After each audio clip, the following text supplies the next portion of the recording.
السلام عليكم ورحمة الله وبركاته، ازيكم حبايبي عاملين ايه؟ يا رب كلكم تكونوا بخير.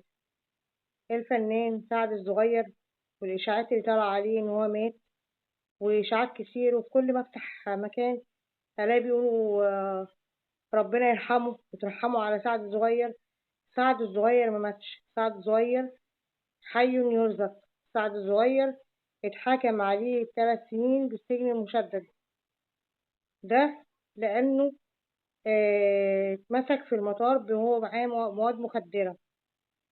طبعا احنا كلنا بنحبه لان هو فنان بيعمل خير كتير، فنان بيحب الخير. فطبعا الاشاعات اللي طالعه عليه دي اشاعات مغرضه، الله اعلم وراها ايه. وهو طبعا بيسمع الحاجات دي نفسيته بتتعب اكتر، لان انتوا طبعا ما ينفعش ان انتوا يبقى انسان حي وتقولوا عليه ده مات وربنا وترحموا عليه واعملوا عليه، دي حاجه بتاعت ربنا.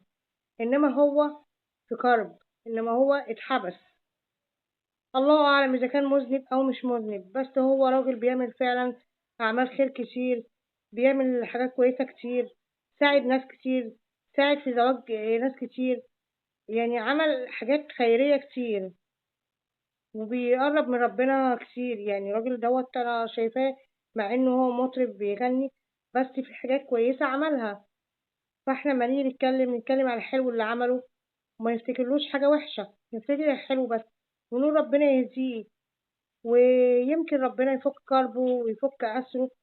ولكن الإشاعات المغرضة اللي بتطلع على أي حد دي بتتعب نفسية الإنسان. بلاش الإشاعات اللي هي ملهاش أي لازمة وأي حاجة في حياتنا، إن إحنا مش كل حاجة نطلع إشاعات، والإشاعات بتكبر وبتأثر على نفسيته. فأكيد لما بتطلع إشاعات زي كده بتأثر عليه نفسية وبتأثر على نفسية الإنسان. فإحنا بندعي إن ربنا يفك كربه، وهو إنسان فعلا محترم، إنسان طيب. ويمكن يكون هو غلط، بس الله أعلم غلطه ده كان بسبب إيه. فالله أعلم بظروفه، الله أعلم باللي هو فيه. فطبعا كانت حالته النفسية سيئة جدا وهو بيتحكم عليه. مفيش إنسان بيحب إن هو يتحبس، مفيش إنسان هو بيحب إن هو يقعد في مكان مش هيقدر يتحرك ولا يشوف حد ولا يعيش حياته. يعني بمعنى صح بحياته تتدمر، يعني 3 سنين ده برضه صعب، لكن ربنا معاه. يمكن يكون دي استئناف وتبقى دي غلطة ومش هتتكرر تاني، أو يمكن يكون هو مريض، الله أعلم بيه.